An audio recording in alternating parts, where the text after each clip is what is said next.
Adakah anda mempunyai bayi yang mungkin telah bersedia untuk makan? Bagaimanakah untuk memberi makanan pelengkap kepada bayi anda? Apakah makanan yang perlu diberikan? Saya, Nutritionist Nurul, akan berkongsi kepada anda saranan pengambilan makanan untuk anak anda.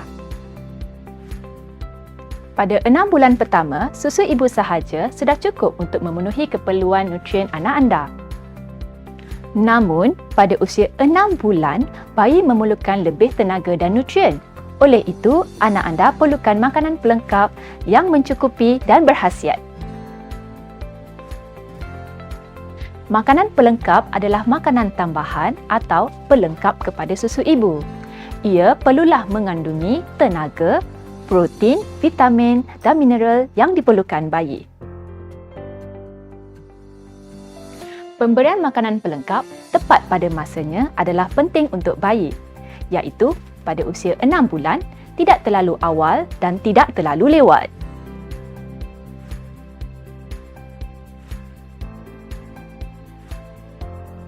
Bayi dan kanak-kanak perlu makan makanan yang seimbang dan pelbagai untuk memperoleh tenaga dan nutrien yang berterusan, melindungi daripada jangkitan penyakit, mengekalkan fungsi sistem tubuh dan mengurangkan risiko kurang zat makanan.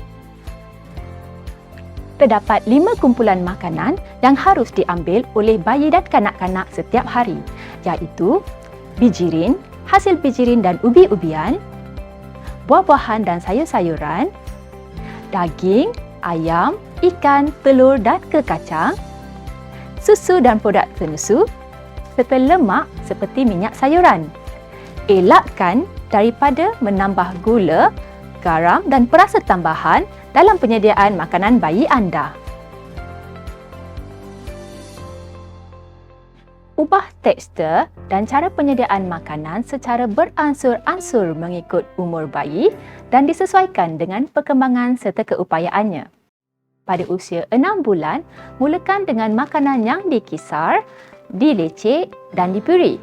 Makanan yang cukup pekat dan kekal agak lama pada sudu yang dicondongkan akan memberi lebih tenaga kepada anak. Menjelang usia 9 bulan, perkenalkan pula makanan lembut yang dicincang, dipotong kecil atau dadu. Anda boleh berikan makanan yang boleh dipegang oleh bayi. Pada usia 1 tahun pula, perkenalkan makanan keluarga yang mempunyai pelbagai tekstur. Ia boleh dipotong kecil atau sediakan tanpa tulang. Berapa banyak makanan pelengkap yang anak anda perlukan? Pada awal usia 6 bulan, mulakan dengan 2 hingga 3 sudu makan penuh, kemudian tingkatkan secara beransur-ansur kepada setengah cawan pada satu hidangan. Susu ibu harus diberikan mengikut kehendak bayi.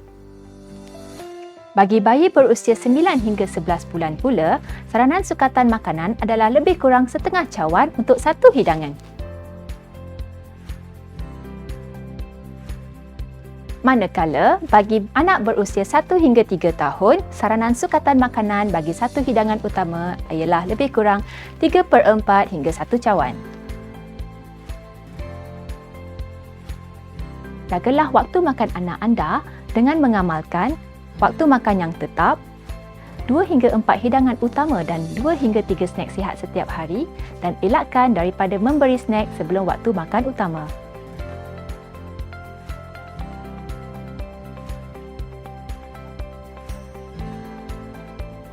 Amalkan pemberian makanan secara responsif dengan menggunakan prinsip penjagaan sosial. Anda boleh bersama kanak-kanak sepanjang masa makan, memberikan kata-kata galakan, senyum kepada kanak-kanak dan beri perhatian sepenuhnya. Anda juga boleh melibatkan anak dalam penyediaan makanan. Jadikan menu anak anda lebih sihat dengan memberi pelbagai jenis makanan dari kumpulan makanan yang berbeza. Tukarkanlah makanan terproses dan tinggi gula tambahan kepada makanan dari sumber protein atau gula semula jadi. Elakkan pemberian minuman berkafein kerana ia akan boleh menghalang penyerapan kalsium dan zat besi. Gantikan dengan minuman bersusu atau jus buah. Oleh itu, pastikan anda memberi anak anda makanan sihat mengikut tekstur, kuantiti dan kekerapan yang disarankan agar mereka membesar dengan sihat, cerdas dan cergas. anak-anak gembira dan sihat dipupuk melalui pemakanan yang baik. Sekian saja dari saya. Untuk maklumat lanjut, layari Facebook page Pusat Maklumat Pemakanan Negeri Pahang.